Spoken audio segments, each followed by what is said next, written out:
प्रचोदिता येन पुरा सरस्वती वितन्वताजस्य सत्यं स्मृतिं हृदि सुलक्षणा प्रादुर्वुत्किलास्यताः समय ऋषीणां ऋषभ प्रसीदताम्। श्रीमद्भागवत अध्ययन अंतर्गत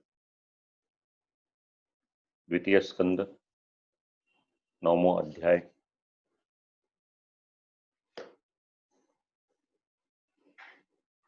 18 શ્લોક તેનું અનુસંધાન આપણે ગયા વખત સુધી લીધું। આપણું અધ્યયન સત્ર 44મું 2 જુલાઈ 2020। તો 9મા અધ્યાયમાં ખૂબ મહત્વનો પ્રસંગ આજે આવશે, ચતુશ્લોકી ભાગવત। પ્રસંગનું અનુસંધાન આપણે લઈ લઈએ। બ્રહ્માજીએ તપ કર્યું ભગવાનની આજ્ઞા અનુસાર અને સમાધિમાં ભગવાને કૃપા કરી દિવ્ય લોકના દર્શન કરાવ્યા। સાથે સાથે લક્ષ્મીજીના દર્શન થયા અને એનાથી આગળ ભગવાનના દર્શન થયા। ભગવાન અને બ્રહ્માજી આજે મળ્યા છે। એક સેવક છે, એક સેવ્ય છે। અને બ્રહ્માજીનો ઇતિહાસ પુષ્ટિ માર્ગની સાથે પણ એ રીતના જણાવવામાં આવે છે। કાંકરોલીમાં વિરાજમાન શ્રી દ્વારકાનાથજી આ સેવાનું મૂળ અગર ક્યાંક મળે છે તો બ્રહ્માજી મળે છે। તો અનાદિ સંબંધ છે આ। ભગવાનની કૃપાથી બ્રહ્માજીને ભગવત દર્શન થયા છે। તમ પ્રિયમાણમ સમવસ્થિતમ તદા પ્રજા વિસર્ગે નિજ શાસનાર્હણમ। સ્મિત આવ્યું, એકદમ ઉજ્જવળ વાણી। હવે ભગવાને અનુગ્રહ કર્યો એમની પર। ભગવાન કઈ શરૂઆતમાં તો બોલ્યા નથી, ચિત્તમાં પ્રસન્નતા હતી, ભગવાનના દર્શન થયા છે। ભગવદ આજ્ઞા હતી એ પણ પરિપૂર્ણ કરવાની છે। બ્રહ્માજીનો અધિકાર પણ ઉત્તમ થયો હતો। હવે તત્વજ્ઞાનની ઈચ્છા હતી। ભગવાને મંદ મંદ હાસ્ય કર્યું અને મંદ મંદ હાસ્ય કરી અને પોતાના શ્રીહસ્તમાં બ્રહ્માજીનો હાથ પકડ્યો છે। પ્રિયમ પ્રીતમના કરે સ્પૃશન, પ્રીતમ મનોયસ્ય। ભગવાનનું મન અત્યંત પ્રસન્ન, અને ભગવાનનું મન પ્રસન્ન ન હોય તો વાણી નીકળે પણ નહીં। એટલે ભગવાનનું મન ખૂબ જ પ્રસન્ન છે અને એમાં પણ ભગવાને પોતાના શ્રીહસ્તથી બ્રહ્માજીનો હાથ પકડ્યો છે। આપણે ત્યાં પણ આજનું વિજ્ઞાન એવું કહે છે સ્પર્શ થેરેપીનું મહાત્મ્ય છે। કોઈ આપણું અત્યંત આત્મીય સ્વજન હોય, આપણા હાથનો એને સ્પર્શ થાય, એની અનુભૂતિ એને થાય। હવે સાક્ષાત ભગવાન જ્યારે પોતાનો શ્રીહસ્ત બ્રહ્માજીને સ્પર્શ કરાવે અને એમાં પણ એમનો હાથ લે, એટલે શ્રી આચાર્યચરણ સમજાવે છે કરે સ્પૃશન ઇતિ ક્રિયાશક્ત્યાધાનમ। કોઈ ક્રિયા ભગવાનની એમને ન હોય, ભગવાને જ્યારે પોતાનો શ્રીહસ્ત બ્રહ્માજીને સ્પર્શ કરીને એમનો હાથ ભગવાન પોતાના હાથમાં લેશે ત્યારે આચાર્યચરણ સમજાવે છે કે ભગવાનમાં જે ક્રિયાશક્તિ હતી એ ક્રિયાશક્તિનું દાન ભગવાને બ્રહ્માજીને કર્યું છે.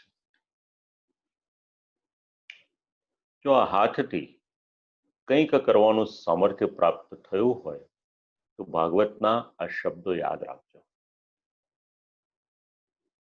એ ક્રિયા કરવાનું સામર્થ્ય આપનાર અગર કોઈ છે તે ભગવાન છે.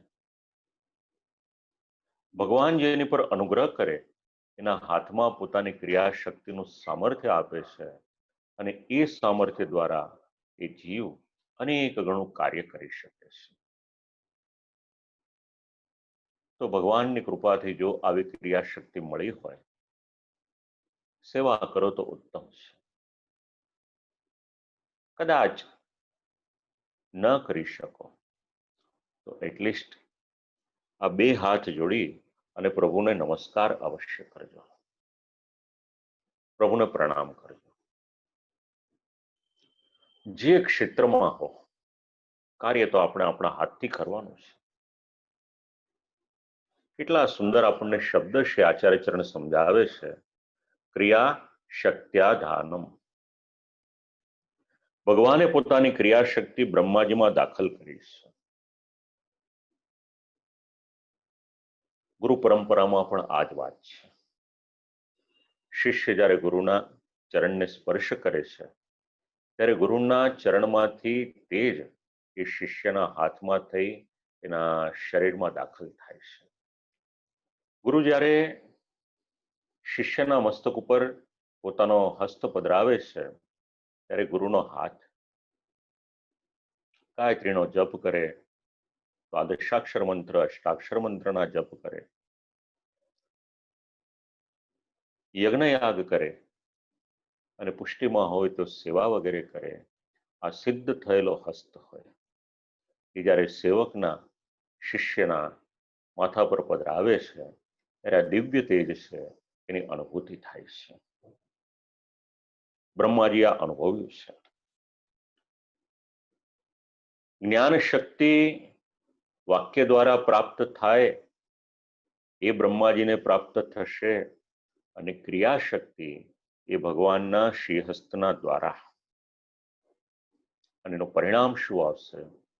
જ્યાં ક્રિયા શક્તિ પણ છે અને જ્યાં જ્ઞાન શક્તિ પણ છે, બ્રહ્માજીમાં આ બંનેનો સમન્વય થાય અને એના ફલ સ્વરૂપે સૃષ્ટિની રચના થશે. વિશ્વમાં કંઈ પણ સર્જન કરવું હોય, બંનેની જરૂરિયાત છે.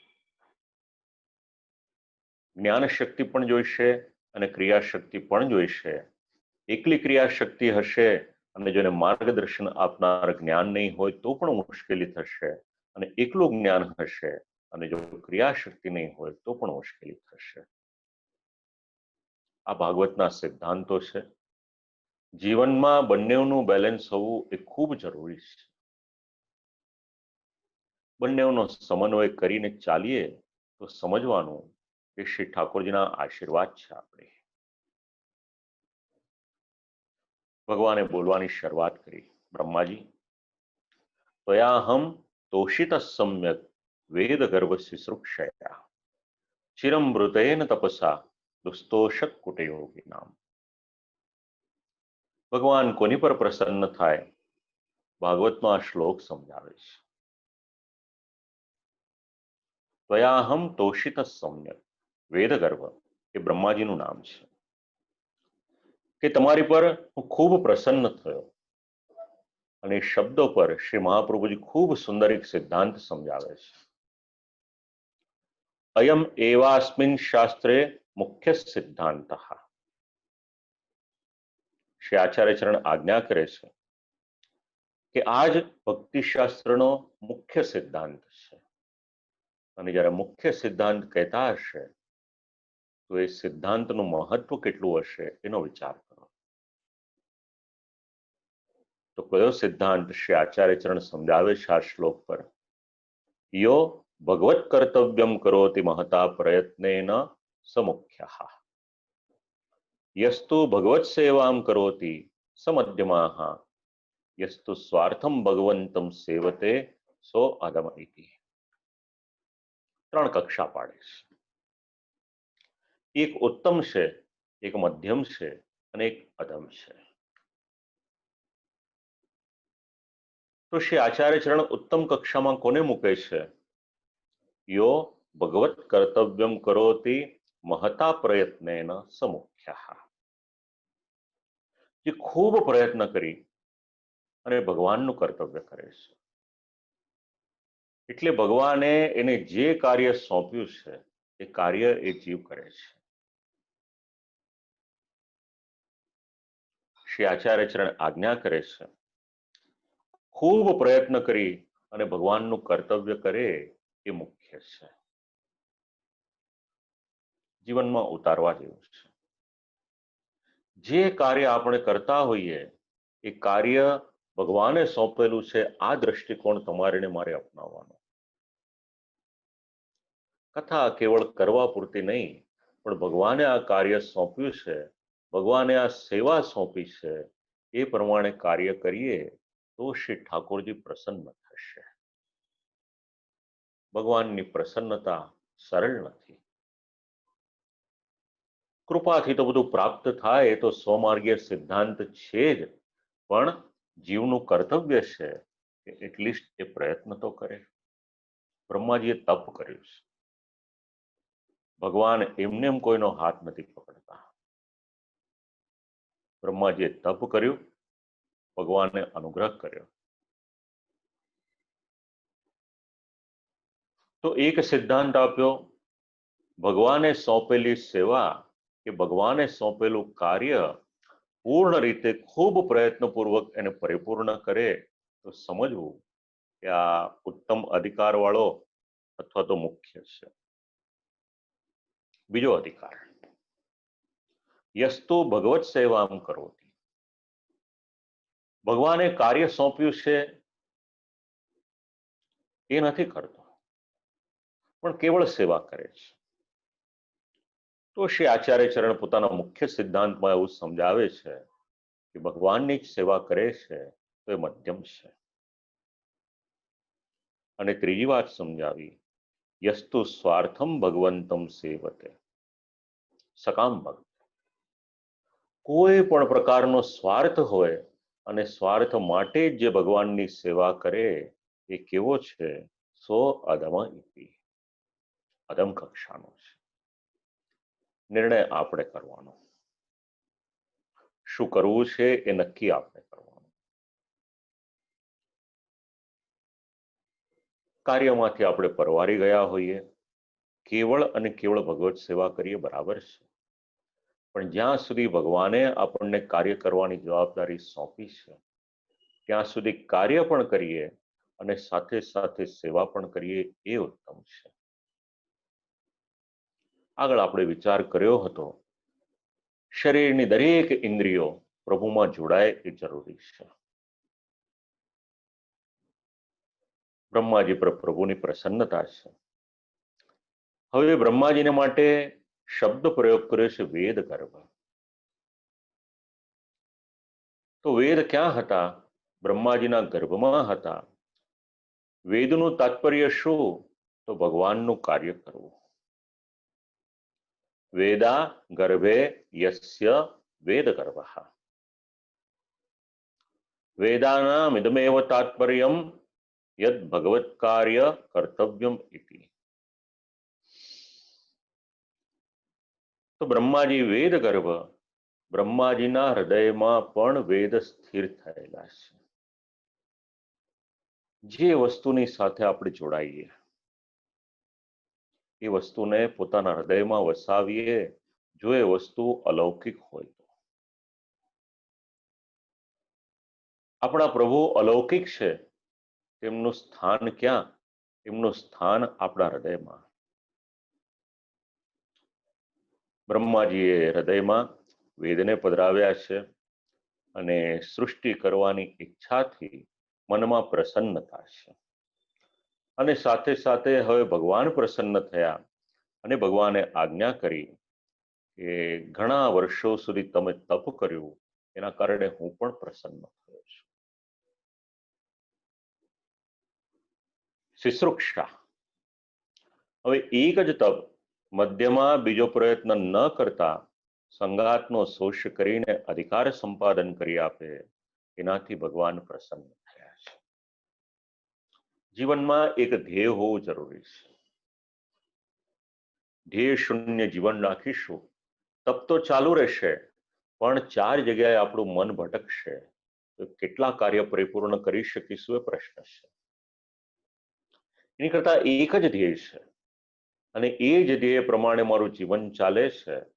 પછી કાર્ય પરત્વે આપણે અલગ અલગ કાર્ય કરીએ બરાબર, પણ મુખ્ય ધ્યેય શું છે એને નક્કી કરવું જરૂરી છે.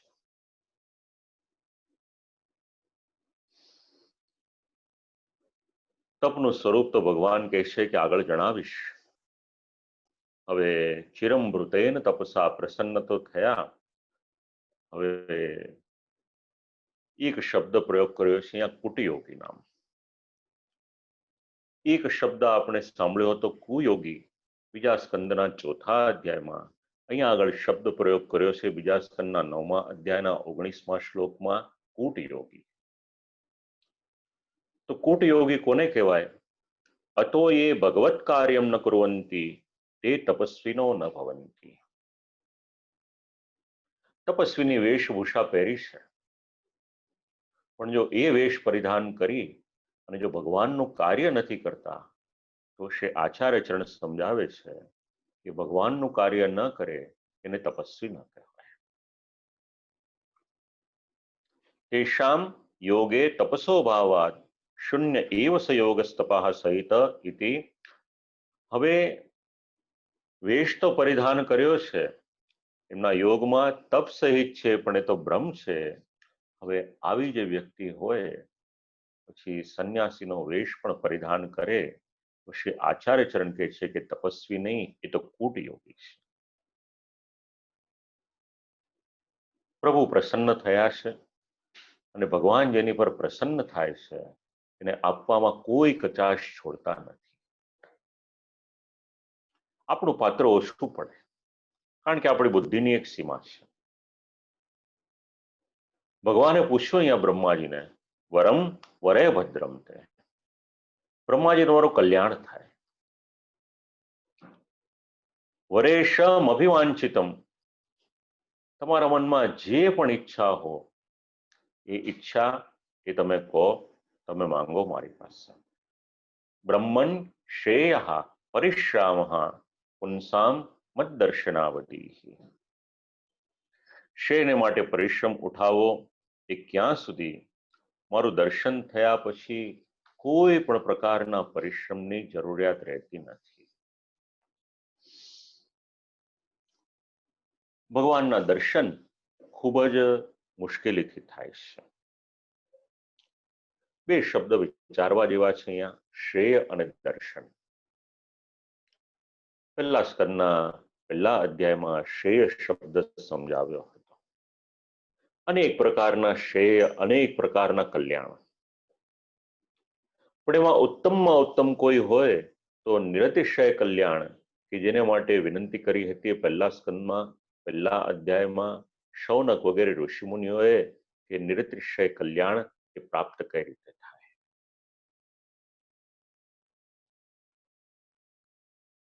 જેની કરતા બીજું કંઈ પણ ચડિયાતું નથી એવું જે કલ્યાણ છે એવું ઋષિમુનિએ માંગ્યું હતું. અહીંયા આગળ ભગવાન સમજાવે છે. જીવનમાં નિરતિશય કલ્યાણ કયું? તો ભગવાનના દર્શન. વૈકુંઠનાથ પ્રભુના આ વચન છે. તો ભગવાનના વચનનું પ્રમાણ કેટલું? તો જેમ વેદના વચનનું પ્રમાણ છે એટલું જ પ્રમાણ ભગવાનના વચનનું છે.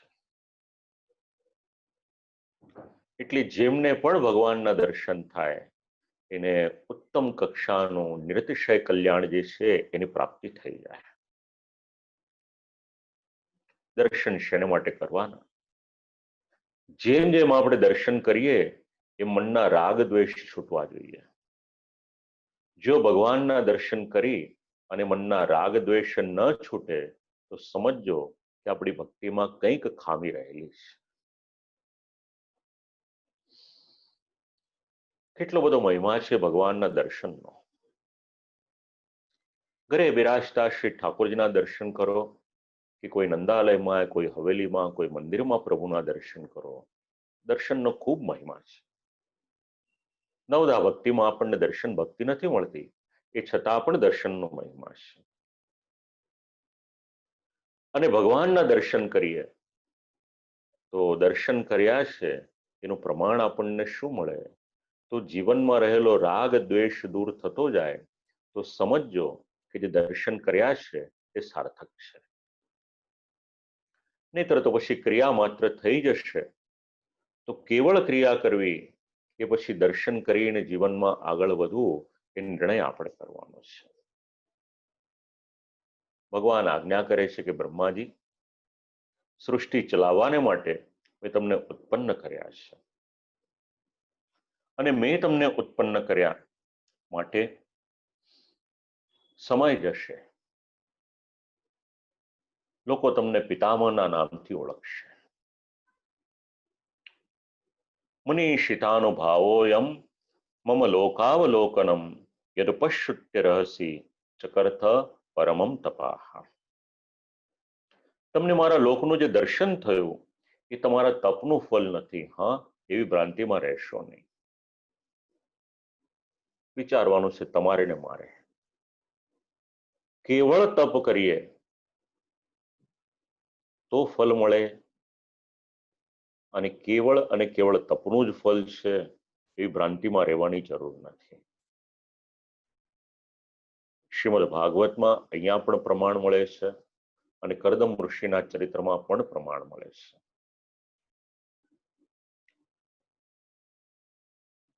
તો ફળ ક્યારે મળે? ભગવાન કૃપા કરે અને ભગવાન ઈચ્છે ત્યારે મળે છે. મનીષિતસ્ય અનુભાવઃ મમૈવેશેચ્છા યદયમ વૈકુંઠમ પશ્યન્ત્વિતિ અન્યથા અક્ષરાત્મકસ્ય ચક્ષુષા દર્શનમુપાય સહસ્રેણાપી ન ભવતિ. ખૂબ સ્પષ્ટ શબ્દોમાં શ્રી આચાર્યચરણ સમજાવે છે. હજારો પ્રયત્ન કરે એ છતાં પણ ભગવાનના લોકના દર્શન ન થાય, પણ જો ભગવાન કૃપા કરે અને એ કૃપાને કારણે એ સામર્થ્ય આપે તો એ લોકના દર્શન થાય છે. કંઈ પણ મળે છે જીવનમાં,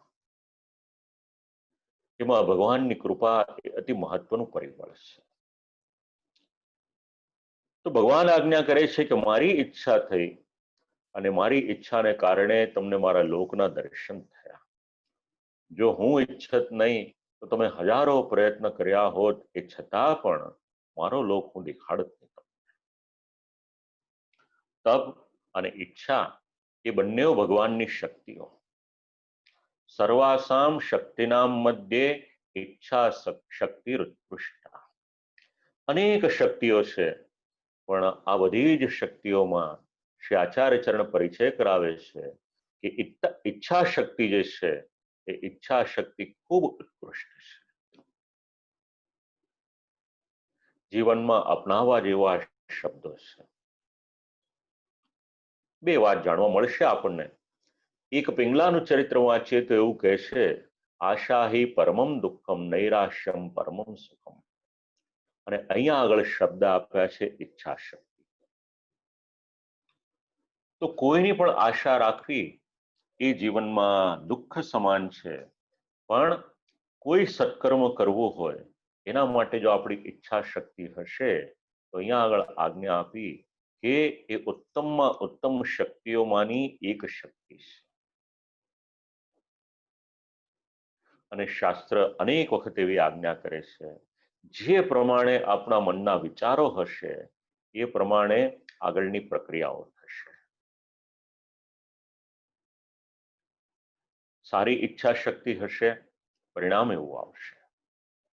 સારા સંકલ્પ હશે, પરિણામ એવું આવશે. સારા વિચારો હશે, એનું પરિણામ એવું આવશે. અને એટલા જ માટે પોઝિટિવ થિંકિંગ એ જીવનમાં જરૂરી છે. અન્ય શક્તિઓ તો ઈચ્છા સાધ્ય છે, બાકીની બધી શક્તિઓ ક્યારે મળશે? જો તમારામાં ઈચ્છા હશે તો એ શક્તિ મળશે. હવે ઈચ્છા જ નહીં હોય, આપણને થાય કે મારે આ વસ્તુ લેવા માટે જવું છે, તો એના માટે ઈચ્છા કરી તો ત્યાં જવાની શક્તિ આપણામાં આવી, એ લેવાનું સામર્થ્ય આવ્યું. પણ જો ઈચ્છા જ નહીં હોય જીવનમાં, તો પછી એ કાર્ય એ સંપન્ન કઈ રીતે થશે? અને તમારે તો સૃષ્ટિની રચના કરવાની છે. બ્રહ્માજી, તમને તપનો આદેશ મેં જ આપ્યો હતો. હા, તમે કેવળ અક્ષર સાંભળ્યા, તપ તપ એટલું સાંભળીને જે તપ કરવાની શરૂઆત કરી હતી, એ આદેશ આપનાર બીજું કોઈ નહીં, પણ મેં પોતે જ આદેશ આપ્યો હતો. તપો હિ મયેવોપદિષ્ટમ. અને તપ કર્યા પછી દર્શન. તો હવે તપનું મહાત્મ્ય સમજાવ્યું 22મા શ્લોકમાં. પ્રત્યાદિષ્ટમ મયા તત્ર ત્વયિ કર્મ વિમોહિતે તપો મે હૃદયમ સાક્ષાદાત્માહમ તપસો નગ. તમે જરા કર્મમાં ઘૂસવાઈ ગયા ત્યારે મેં તમને આજ્ઞા કરી હતી કે તપ કરો, કારણ કે તપ એ તમારું હૃદય છે અને હું તપનો આત્મા છું. તપમાં મૂંઝાય એનું નામ કર્મ મોહિત. કર્મણા વિમોહિતા કર્મ વિમોહિતા. હવે તપ સ્વાર્થ માટે કરવું કે પરાર્થને માટે કરવું, આ એક મોહ થાય. અને કર્મજનિત મોહ મટાડવાને માટે જ મેં તમને તપ કરવાની આજ્ઞા આપી. યથા ભગવાન ષડગુણસ તથા તપોપી ષડગુણમ. હવે આ વાત વિચારવા જેવી છે. ભગવાનમાં તો 6 ગુણ છે: ઐશ્વર્ય, વીર્ય, શસ્ય, જ્ઞાન ને વૈરાગ્ય. ભગવાનની કથામાં પણ 6 ગુણ છે કે જે ગોપીજનો ગાન કરશે 10મા સ્કંદમાં, તવ કથા અમૃતમ તપ્ત જીવનમ શ્લોકમાં. પણ અહીંયા આગળ શ્રી આચાર્ય ચરણ સમજાવે છે કે ભગવાને આજ્ઞા કરેલ તપ, તો તપમાં પણ ભગવાનની જેમ જ 6 ગુણ રહેલા છે.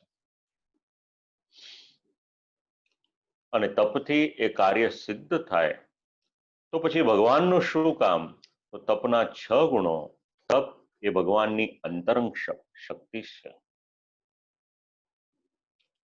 ભગવાન તપના આત્મા, અને ભગવાન આજ્ઞા કરે આ જગતને ઉત્પન્ન કરવાનું હોય. સૃજામી તપસે વેદમ ગ્રસામી તપસા પુનાહ. આ જગતને ઉત્પન્ન કરવાનું હોય એ પણ તપ વડે, એનો નાશ કરવાનો હોય એ પણ તપ વડે, જેને ધારણ કરવાનું છે તો એ પણ હું તપ વડે કરું છું.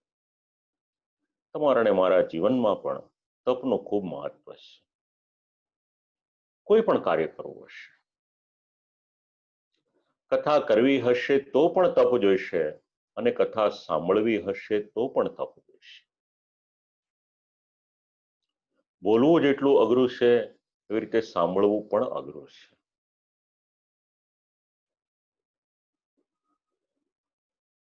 ઘરનું કામ કરવું હશે તો પણ તપ જોઈશે. એક વિદ્યાર્થીને ભણવું હશે તો પણ તપ જોઈશે. એક વ્યક્તિને નોકરી કરવી હશે તો પણ તપ જોઈશે. એક વ્યક્તિને વેપાર કરવો હશે તો એમાં પણ તપ જોઈશે.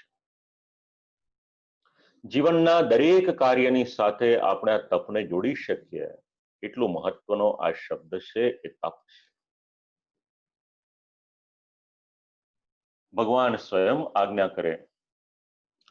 વિશ્વની ઉત્પત્તિ, સ્થિતિ અને લય ભગવાન એવું કહે છે કે તપ દ્વારા જ હું કરું છું. હવે બ્રહ્માજી બોલવાની શરૂઆત કરે છે, અને એ વિનંતીના ફલ સ્વરૂપે બ્રહ્માજીને ચતુશ્લોકી ભાગવત મળશે.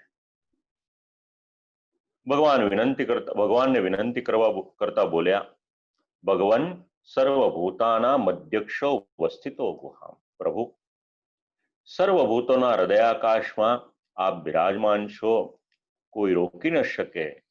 એ પ્રમાણે જ્ઞાન વડે ઇચ્છિત કર્તવ્યને આપ જાણો છો. હવે ભગવાન, ઘણી વખત આપણે સાંભળ્યું છે કે દરેકના સાથે આ ભગવાન જોડાયેલા છે. બ્રહ્માજી કહેશે કે આ ભગવાન છો એ તો હું જાણું છું, એકની એક વાત કરીશ એ તો પછી દળેલું હોય એને પાછું દળવા જેવો ઘાટ થશે. બધાના અંદર આત્મા રૂપે અગર કોઈક રહેલા છે તે ભગવાન છે. આપણા આત્માનો પરિચય કરાવે છે ભાગવત. બધાના વિચારોનો જાણકાર અગર કોઈક છે તો એ ભગવાન છે. એવું નથી કે પોતાના લોકમાં બિરાજમાન રહીને જ જાણે, જ્યારે આત્મા સ્વરૂપે, અંતર્યામી સ્વરૂપે પણ જો આપણા શરીરમાં બિરાજમાન છે તો આપણા વિચારોને એ ભગવાન જાણી શકે છે. જે માંગીશ એ તો આપ આપશો, કારણ કે આપવું એ તો આપનો ધર્મ છે. આપની વગર અંદર બહારનો કોઈ પણ પ્રકારનો ધર્મ એ તો સિદ્ધ થતો નથી. બધાના હૃદયના આકાશમાં આપ બિરાજમાન છો. આપ મારા નાથ છો. બ્રહ્માજી વિચાર કરે કે પ્રભુએ કૃપા કરી મને માંગવાને માટે વરદાન આપ્યું, તો બ્રહ્માજી વરદાન માંગે, બે વાત માંગે. પર અને અવર સ્વરૂપો કયા છે એ મને જણાવો. પુરુષોત્તમ અને અક્ષર કે આવિર્ભૂત, અનાવિર્ભૂત કે અવતાર કે અવતારી રૂપ, આના માટે મારી જાણવાની જિજ્ઞાસા છે. બીજી વાત, આપની ક્રીડાનું મને જ્ઞાન થાય એવી મારી પર કૃપા કરો. શું માંગી રહ્યા છે બ્રહ્માજી? સમજવા જેવું છે કે એક વરદાન એવું માંગ્યું, હવે આગળ સૃષ્ટિ કરવાની છે, તો સૃષ્ટિ કરતા કરતા ભગવાનને વિનંતી કરે છે કે આપના જે સ્વરૂપ છે એ સ્વરૂપનો મને પ્રકાશ થાય. આપના જે અવતારો છે એ અવતારોને જાણી શકું. આગળની સૃષ્ટિમાં આપના જે અવતારો થયા છે એને જાણી શકું. કોઈ આપને ઓળખે કે ન ઓળખે, પણ હું આપને ઓળખી જાઉં એટલી મારી પર કૃપા કરજો. આ મને એક વરદાન આપો. અને બીજું વરદાન માંગ્યું કે પ્રભુ, ગમે એટલું કાર્ય કરું, એક કૃપા રાખજો, જીવનમાં ક્યારેય પણ કોઈ પણ પ્રકારનું અભિમાન ના આવે. ઉતારવા જેવી વાત છે જીવનમાં. આપણે નાનું એવું કાર્ય કરીએ તો પણ આપણા મનમાં એક અહંકાર આવે, એક ઈગો આવે કે હું ન હોત તો આ કાર્ય ન થઈ શક્યો. તો બ્રહ્માજીએ તમારી મારી જેવું કોઈ સામાન્ય કાર્ય નથી કરવાનું. બ્રહ્માજીએ કાર્ય કયું કરવાનું છે?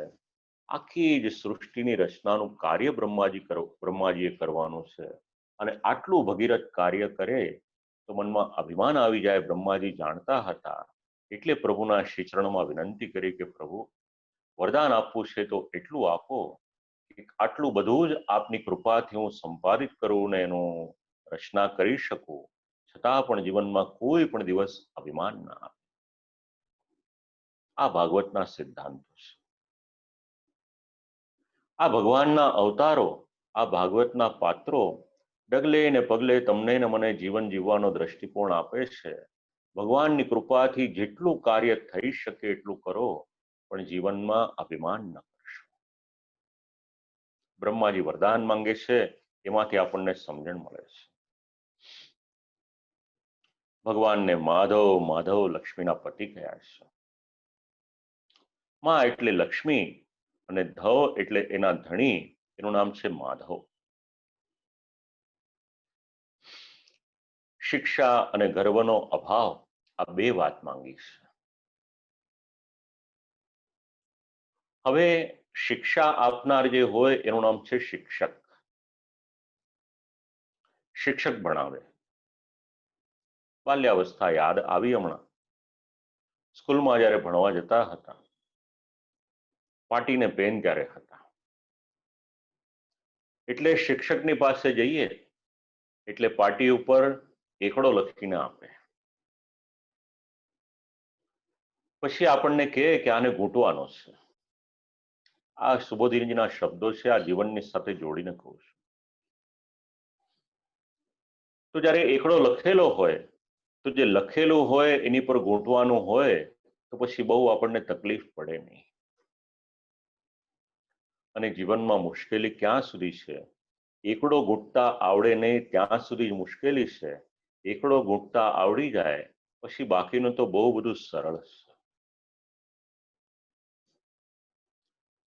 જે એકડો બરાબર ઘૂંટી શકે પછી એને બગડો કરતા વાર કેટલી? એ તો ઉપર પછી એને કેવળ આમ અર્ધચંદ્રાકાર કરી દે એટલે બે તો તરત થઈ જાય. અને બે થાય એટલે ત્રીજું કાર્ય તો તરત થઈ જાય. પછી ત્રીજે જે આ લીટી હોય એને બદલે એને આ દિશામાં ફેરવી દે એટલે તગડો પણ થઈ જાય. શિક્ષકને મુશ્કેલી ક્યાં સુધી થાય? વિદ્યાર્થીને એકડો ઘૂંટાવતા મુશ્કેલી થાય. બ્રહ્માજી આ જ વાત કરે છે. જેમ બાળકને ગુરુ ભણાવવાને માટે બેસે તો પાટીમાં અક્ષર લખીને આપે, એની ઉપર બાળક પોતાની આંગળી ચલાવે છે. તો ગુરુ એમના હાથમાં આંગળી પકડી ગુરુ તેની આંગળી પર અક્ષર એ ફેરવતા જાય છે. હવે એમને જો એકડો લખવાનો હોય તો મુશ્કેલી થાય, પણ ગુરુ જ્યારે આ રીતે શીખવાડે ત્યારે પછી એમાં મુશ્કેલી થતી નથી, જલ્દી આવડી જાય. તો ભગવાનના અનુગ્રહથી એ પ્રજામાં બંધાવવું નહીં.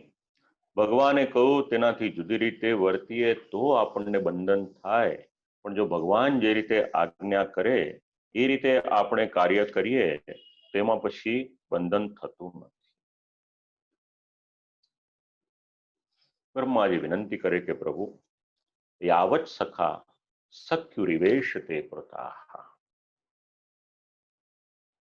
પ્રભુ જેમ મિત્રનું કાર્ય કરે એમ આપે મારી પર કૃપા કરી.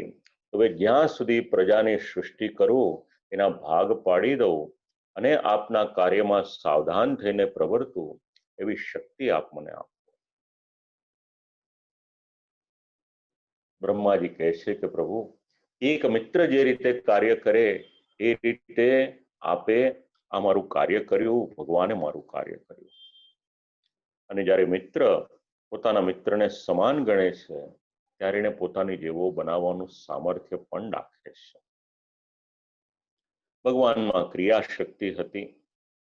એ ક્રિયાશક્તિ ભગવાને બ્રહ્માજીને આપી, માટે બ્રહ્માજી કહી રહ્યા છે કે પ્રભુ આપે મિત્રવત મારો સ્વીકાર કરીને આપની જેવું સામર્થ્ય મને આપ્યું છે. આ બ્રહ્માજી પોતાના હૃદયમાં રહેલી સખ્ય ભક્તિ તેને અત્યારે પ્રકટ કરી રહ્યા છે. આપ મિત્રતા કરો એટલે આપની શક્તિઓનો મને લાભ થાય, આ પહેલી વાત છે. બીજી વાત, એ શક્તિઓ મારામાં આવે તો પ્રજાનો વિભાગ કરવાનું સામર્થ્ય મારામાં આવે, આ બીજી વાત છે. અને ત્રીજી વાત કે પ્રભુ જ્યારે હું આપની સેવા કરું ત્યારે મને કોઈ પણ પ્રકારનો પરિશ્રમ ન થાય, આ ત્રણ વાત સમજાવી. તો ક્રીડા જ્ઞાન, શિક્ષા, ગર્વાભાવ અને પરાવર જ્ઞાન, આ ચાર વસ્તુનો ઉલ્લેખ અહીંયા આગળ કરી અને હવે જે બ્રહ્માજીએ વિનંતી કરી હતી તો ભગવાન જ્ઞાન આપવાની શરૂઆત કરે છે. એનું નામ છે ચતુશ્લોકી ભાગવત. કહીએ છે ચતુશ્લોકી પણ 7 શ્લોક છે. એક શ્લોક છે ઉપક્રમનો, એક શ્લોક છે ઉપસંહારનો અને એક શ્લોક છે વરદાન આપવાનો. આ પ્રમાણે 7 શ્લોકમાં આ ચતુશ્લોકી ભાગવત એનો વિચાર કરવામાં આવ્યો છે. આપણા આદિત્યભાઈ જ્યારે નાના હતા ત્યારે આ બધા શ્લોકો એમને કંઠસ્થ કરાવતા હતા. લગભગ 101 જેટલા ભાગવતના અને અન્ય શ્લોકો એને કંઠસ્થ કરાવ્યા હતા. યાદશક્તિ નાનપણથી ઘણી સારી. 2-3 વખત શ્લોક બોલાવીએ એટલે કંઠસ્થ થઈ જાય. ઠાકોરજીની કૃપા છે એની પર. 2 કલાક 3 કલાક બોલવાનું હોય તો વગર ગ્રંથે બોલી શકે એ પ્રભુની કૃપા છે. સંપૂર્ણ શ્રીમદ ભાગવતના મૂળમાં વિચાર કરીએ આપણે તો શ્રીમદ ભાગવતના આ ચતુશ્લોકી ભાગવતનું મહાત્મ્ય છે.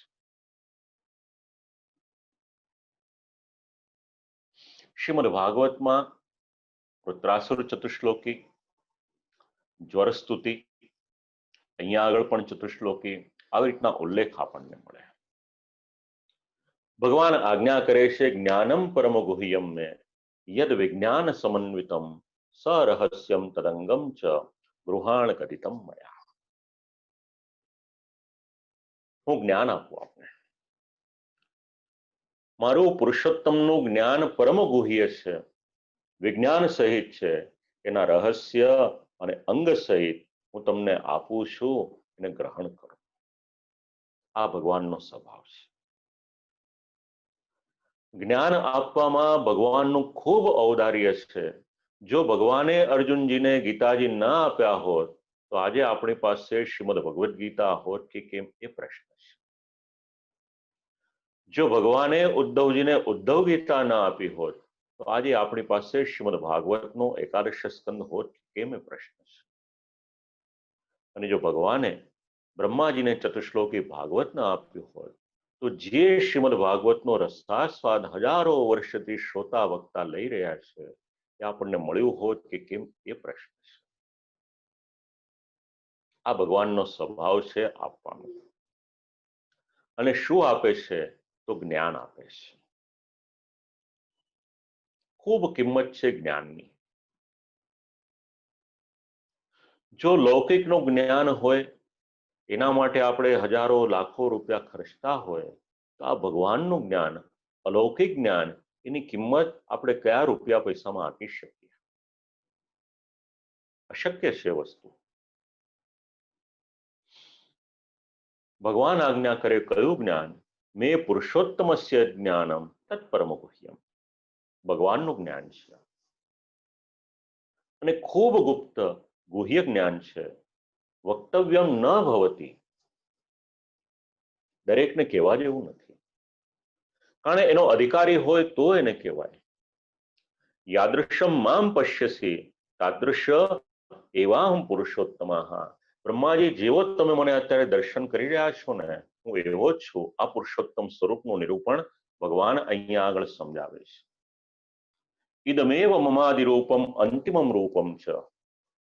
આ મારું આદિ રૂપ એટલે પહેલાનું પણ રૂપ આ જ છે અને અંતિમ રૂપ એ પણ આ જ છે.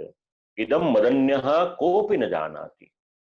મારી સિવાય આને કોઈ જાણતું નથી.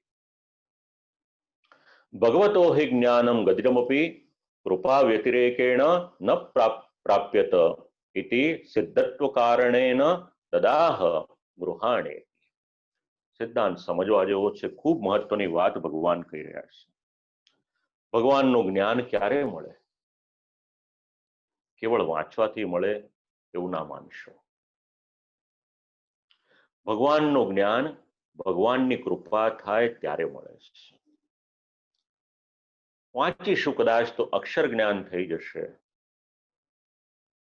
કદાચ શબ્દ જ્ઞાન થશે, પણ એના જે ગૂઢ અર્થ છે એ ગૂઢ અર્થનું જ્ઞાન ક્યાંથી થશે? એ તો ભગવાન કૃપા કરે ત્યારે થાય. અને ભગવાનની કૃપા ક્યારે ખબર પડે? કોઈ ગુરુની આપણી પર કૃપા થાય અને એ ગુરુની કૃપા રૂપે આપણને જ્ઞાન મળે તો સમજવું, આ સુબોધિનીજીના શબ્દ યાદ રાખો. ભગવતો હિ જ્ઞાનમ. ભગવાનનું જ્ઞાન. ગદિતમ અપી, કોઈ કઈ પણ દે એ છતાં પણ કૃપા વ્યતિરેકેણ, જો એમની કૃપા નહીં હોય તો એ જ્ઞાન પ્રાપ્ત થશે નહીં. અને જ્યારે શ્રી આચાર્ય ચરણ આવા શબ્દો સુબોધિનીજીમાં લેખન કરતા હોય તેનું મહત્વ કેટલું હશે એ વિચારો. નહીતર તો શ્રીમદ ભાગવતમાં એવું ન કહેવું પડ્યું હોત કે શિષ્ય જ્યારે પોતાના ગુરુની પર કૃપા કરે છે ત્યારે એને પ્રીતિપૂર્વક જ્ઞાન આપે છે, રહસ્યની વાતો બતાવે છે. આ પરંપરા છે. ભગવાને બ્રહ્માજીને જ્ઞાન આપ્યું ત્યાંથી લઈને શ્રી સુખદેવજી સુધી આખી પરંપરા છે.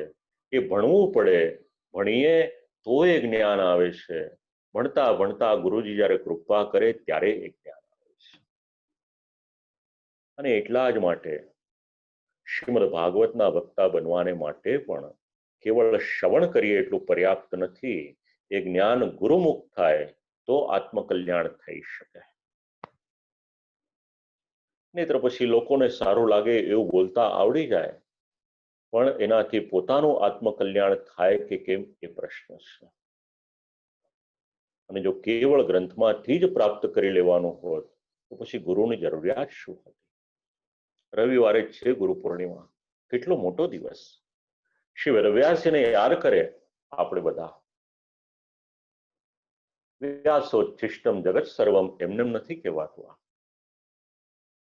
ભગવાન આજ્ઞા કરી રહ્યા છે કે કૃપા વગર એ પ્રાપ્ત ન થાય અને તસ્ય જ્ઞાનસ્ય પરિક્રમાહ, જ્ઞાન કોની સાથે હોય? વિવિધમ જ્ઞાનમ વિજ્ઞાનમ, જે વિશેષ પ્રકારનું જ્ઞાન છે. વિજ્ઞાન એટલે વિવિધ પ્રકારનું અને વિશેષ પ્રકારનું જ્ઞાન. અહીંયા વિજ્ઞાનનો અર્થ એ સાયન્સની સાથે રિલેટેડ નથી.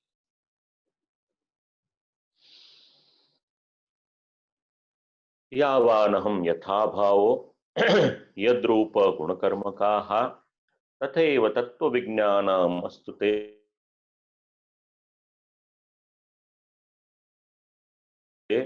મદનુગ્રહ છે. જેવો મારો ભાવ છે સર્વ કાર્ય કરવાને માટે સર્વશક્તિરૂપ, એ જ મારો ભાવ છે. ભગવાન એક એક શ્લોક, હવે ચતુશ્લોકી ભાગવત એ આરંભ થાય છે 32મા શ્લોક, 32, 33, 34 ને 35, 7 શ્લોકમાંથી 2 શ્લોક આગળ આપણને ક્રમ કહ્યો, આપને એ પ્રમાણે કયા ભગવાન ના કરે છે. અહમેવા સમેવાગ્રે નાન્યત યત સદસત પરમ પશ્ચાદહમ યદેતચ્ચ યો વશિષ્યેત સોસ્મ્ય. જ્યારે આ વિશ્વમાં કંઈ ન હતું પૂર્વે પણ હું જ હતો, અને જ્યારે કંઈ હશે નહીં ત્યારે પણ હું જ હોઈશ. જ્યારે બધું જ છે ત્યારે પણ હું જ છું. આ જે દેખાય છે એ હું જ છું, અને જ્યારે પ્રલય થઈ જશે ત્યારે પણ હું જ હોઈશ. ભગવાન આજ્ઞા કરે છે કે હું જ જગતરૂપ થયો છું, બીજું કંઈ પણ તેમાં નથી. જે મારા સિવાય તેમાં દેખાય છે એ કેવળ અને કેવળ મારી માયાથી દેખાય છે. હજી તો સૃષ્ટિ ચાલી નથી, એની પહેલા પણ હું છું. જગતની રચના થશે ત્યારે પણ હું જોઈશ. જે જુદા જુદા પદાર્થો દેખાશે એ બધા જ મારા સંબંધિત, આદિમાં, મધ્યમાં, અંતમાં મારી સિવાય બીજું કંઈ જ નથી. અનેક પ્રકારનો શાસ્ત્રાર્થ, અલગ અલગ મત આ શ્લોકો પર મળે. વિવર્તવાદ પણ મળે, પરિણામવાદ પણ મળે. પણ એ તો બહુ પ્રકાંડ પંડિતો, જ્ઞાતા હોય, શાસ્ત્રાર્થ કરનાર હોય એમને માટે કામ.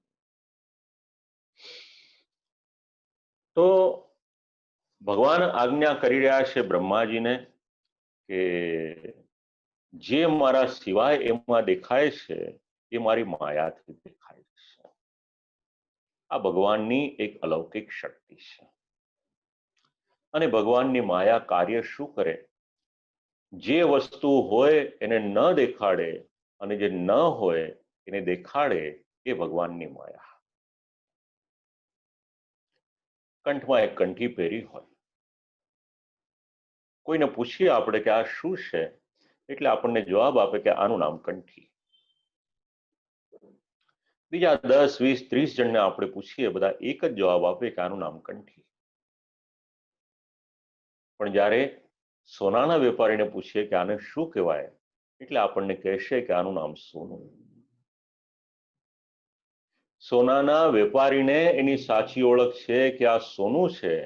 કંઠી એ તો એનામાંથી બનેલો એક આકાર છે. બસ આ જ કાર્ય જે છે એ માયાનું કાર્ય છે. માયાનું લક્ષણ જ આવું છે. અંધકાર હોય, જે ન હોય એને દેખાડે, અને જે હોય એને છુપાડી દે. આ માયાનું કાર્ય છે. અને જીવ અને ભગવાનની વચ્ચે પણ કંઈક આવરણ હોય તો એ કેવળ આ માયા રહેલી છે. આપણે બધા એમાં અટવાયેલા છે, કારણ કે વાસ્તવિક સ્વરૂપને આપણે ઓળખતા નથી. આપણે તો પોતાના વાસ્તવિક સ્વરૂપને પણ ઓળખતા નથી. એટલા જ માટે શ્રી આચાર્ય ચરણે પંચપર્વ અવિદ્યાનો ઉલ્લેખ કર્યો છે. દેહાધ્યાસ, ઇન્દ્રિયાધ્યાસ ઇત્યાદિ આવ્યા ક્યાંથી શબ્દ?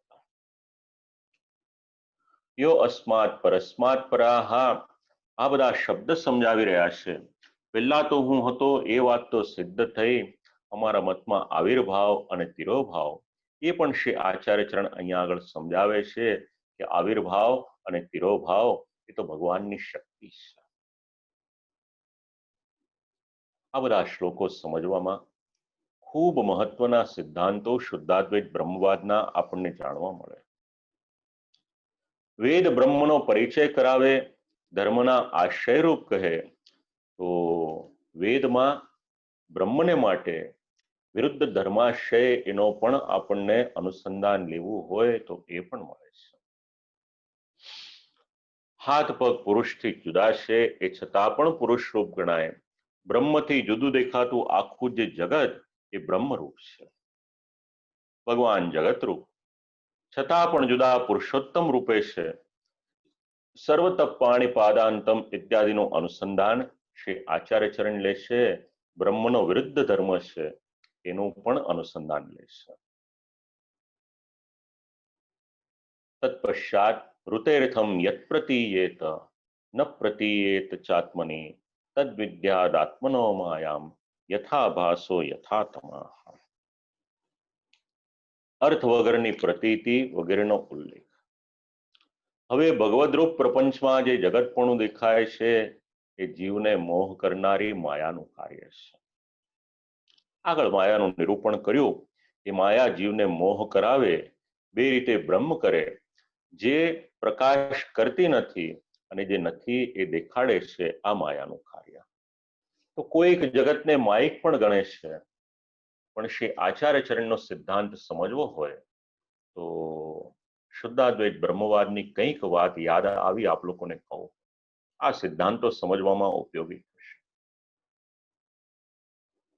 એક કરોળિયું હોય, કરોળિયાને મન થાય કે મારું જાળું બનાવવું છે, તો પોતાના મોઢામાંથી લાળ ઉત્પન્ન કરે અને લાળ ઉત્પન્ન કરીને આખું જ એનું જાળું હોય એ જાળું બનાવી દે. જ્યાં સુધી એને એમાં રહેવું હોય ત્યાં સુધી રહે અને પછી જ્યારે એને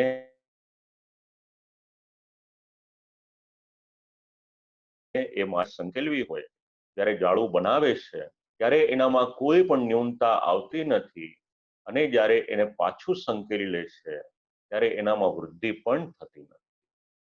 શ્રી આચાર્ય ચરણ આ સિદ્ધાંતને સ્વીકારે છે. બીજી વાત, વિકૃત પરિણામ અને અવિકૃત પરિણામ. તો વિકૃત પરિણામ એટલે શું? દૂધ હોય, દૂધમાં મેરવણ મેળવવામાં આવે એટલે દહીં થાય, દહીંને વલોવે એટલે છાશ બને, છાશને વલોવવામાં આવે એટલે માખણ બને. તો દૂધનું દહીં થાય, દહીંમાંથી છાશ, છાશમાંથી માખણ. પણ કોઈ એવું કહે કે હવે આ માખણમાંથી પાછું દૂધ બનાવો, તો એ શક્ય ન થઈ શકે. આનું નામ છે વિકૃત પરિણામવાદ. યાદ આવે? મારી પત્ની ભણી છે આ બધું એટલે પૂછું છું, યાદ છે? હવે બીજું છે અવિકૃત પરિણામવાદ. એટલે એક સોનાની લગડી છે, એ કોઈ સોનીને કે કોઈ સ્વર્ણકારને આપે કે આની મને સોનાની બંગડી બનાવી આપો, વીંટી બનાવી આપો, કંઠી બનાવો, મંગળસૂત્ર બનાવો. આ બધું જ બની જાય અને જ્યારે પછી 10 વર્ષે 20 વર્ષે લાગે કે હવે ડિઝાઇન બદલવી છે, તો એને પાછું ગાળી નાખવામાં આવે તો એ સોનું જ મળે, જેમાં કોઈ પણ પ્રકારની વિકૃતિ આવતી નથી. એ અવિકૃત પરિણામ છે અને જેનામાં વિકૃતિ આવે છે એ વિકૃત પરિણામ છે. ભગવાન આખું જગત બનાવે છે એ છતાં પણ ભગવાનમાં કોઈ પણ પ્રકારની વિકૃતિ આવતી નથી. આ અવિકૃત પરિણામવાદ છે. ચતુશ્લોકી ભાગવતના સિદ્ધાંતો શુદ્ધાદ્વૈત બ્રહ્મવાદની સાથે જોડાયેલા છે. ખૂબ સુંદર આ બધા સિદ્ધાંતો છે. તો ઋતેર્થમ યત પ્રતીયેત ન પ્રતીયેત ચાત્મની. કોઈક એક વ્યક્તિ હોય, બે જણા રમતમાં, બે કન્યા હોય, બે સ્ત્રી હોય, કોઈ ઉત્સવનો માહોલ હોય, ફુદરડી ફરવા લાગે, તો ગોળ ગોળ જ્યારે ફરે ત્યારે એને એમ લાગે કે આખું જગત મારી સાથે ફરે છે. પણ જ્યારે એ જગ્યા પર એ પાછી ઊભી રહી જાય ત્યારે ખ્યાલ આવે કે આ જગત તો એમનું એમ જ છે, આ તો હું ગોળ ગોળ ફરતી હતી માટે મને બધું ગોળ ગોળ લાગતું. ભગવાનની માયા આવું ઘણું જ કાર્ય આપણને સમજાવે છે. અને આ શુદ્ધાદ્વૈત બ્રહ્મવાદ ઋતેર્થમ યત પ્રતીયેત ન પ્રતીયેત ચાત્મની તદ્વિદ્યાદાત્મનો માયામ યથાભાસો યથા તમાહ. આ બધા સિદ્ધાંત સમજાવે. એની પછી યથા મહાંતિ ભૂતાની ભૂતેષુ ચાવચેષ્વનો પ્રવિષ્ટાન્ય પ્રવિષ્ટાની તથા તેષુ ન તેષ્વહમ. વેદમાં બે પ્રકારથી પદાર્થોનું નિરૂપણ: સાકાર, નિરાકાર, સાવયવ, નિરવયવ. એક સાકાર છે, એક નિરાકાર છે, અને એમાં આકાશ શબ્દ સમજાવ્યો છે. હવે આખા જ વિશ્વમાં આકાશ રહેલું છે, પણ એક કુંભાર જ્યારે ઘડો બનાવે છે ત્યારે ઘડાની અંદરનો ખાલી જે ભાગ હોય એ પોલાણમાં આકાશ લાગે છે. તો ઘડામાં પણ આકાશ છે અને આ વિશ્વમાં પણ આકાશ છે. હવે કોઈ એવું કહે કે આ ઘડામાં છે એટલું જ આકાશ કહેવાય, તો એ અર્થ બરાબર નથી, કારણ કે તો પૂર્ણ રીતે વ્યાપ્ત થયેલું છે. માયા અનેક રીતે મોહ કરાવે. મોટા ભૂતોમાં આકાશ, વાયુ, તેજ, જલ, પૃથ્વી, આ બધા ઘડાનો સિદ્ધાંત આપી અને સમજાવ્યું છે. તો પંચમહાભૂત એ પણ ભગવાનની કૃપાથી પ્રાપ્ત થયેલા છે. એતાવદેવ જિજ્ઞાસ્યમ તત્વ જિજ્ઞાસુનાત્મનાઃ અન્વય વ્યતિરેકાભ્યામ યત સ્યાત સર્વત્ર સર્વદા. તત્વ જિજ્ઞાસુએ આત્મા સંબંધી જે જાણવાનું એ જણાવ્યું, અને અન્વય અને વ્યતિરેકથી સર્વત્ર અને સર્વદા હોઈ શકે એ જાણે તો એને બધું જ જણાય છે. નિરૂપણ કેટલું કરવાનું? જેટલી જિજ્ઞાસા હોય એટલું નિરૂપણ કરવાનું.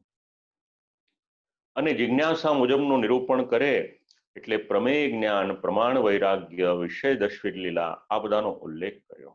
એને જાણવાની જે યુક્તિ હોય એ સમજાવી છે. તો બે શબ્દ છે, અન્વય અને વ્યતિરેક. એક વસ્તુ છે તો બીજી વસ્તુ છે, એટલે આ છે તો તે છે, એનું નામ છે અન્વય, અને આ નથી તો બીજું પણ નથી, આનું નામ છે વ્યતિરેક. આ અન્વય અને વ્યતિરેક થોડા ટેકનિકલ શબ્દો છે. હવે આપણી ભાષામાં સમજીએ અન્વય વ્યતિરેકને, તો કોઈક વ્યક્તિ ભગવત ભજન કરતો હોય, ભગવત સેવા કરતો હોય, જીવનમાં દુઃખ આવે, એ એવું વિચારે કે આટલી ભગવાનની સેવા અને ભક્તિ કરવું, એ છતાં પણ દુઃખ શેને માટે? એટલે એણે પોતાની ભક્તિને સુખ અને દુઃખની સાથે જોડી દીધી. પણ આ બંનેને ભેગા કરીએ તો શાસ્ત્ર કહે છે કે બંનેને ભેગા ના. એવું વિચારે કે ભગવાનનું ભજન કરીએ તો દુઃખ શેને માટે આવવું જોઈએ? અને અમારી બાજુવાળા છે તો કોઈ પણ પ્રકારનું ભજન નથી કરતા, એ છતાં પણ લીલા લહેર કરે છે. આ બધા જે વિચારો આવે, આ અન્વય અને વ્યતિરેક. ભગવાનના ભજનમાં દુઃખ કે દુઃખનું ન હોવું, આ કોઈ પણ પ્રકારનો સંબંધ એને ભેગો ન કરી શકાય. આવા અનેક સિદ્ધાંતો આપણને આમાંથી મળે છે. 36મા શ્લોકમાં ભગવાન આજ્ઞા કરે છે, એતન્મતમ સમાતિષ્ઠ એતન્મતમ મમાતિષ્ઠ પરમેણ સમાધિના ભવાન કલ્પ વિકલ્પેશુ ન વિમુહ્યતિ કરે.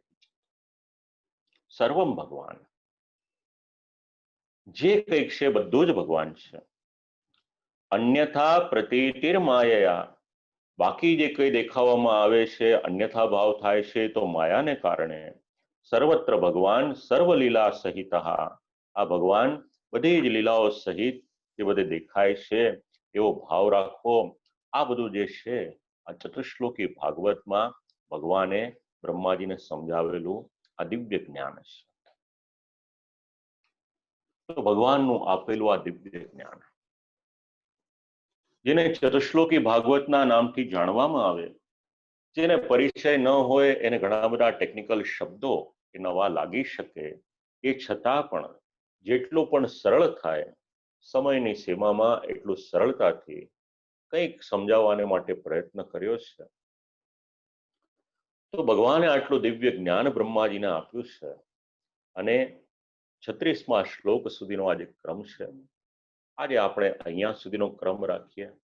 હવે શનિવારે જ્યારે આપણે ભેગા થઈશું, ત્યારે શનિવારે 37મા શ્લોકથી લઈ અને આગળનો ક્રમ છે અને સાથે સાથે આને પછીનો અધ્યાય છે એ અધ્યાયનો પણ આપણે ક્રમ લઈ લઈશું.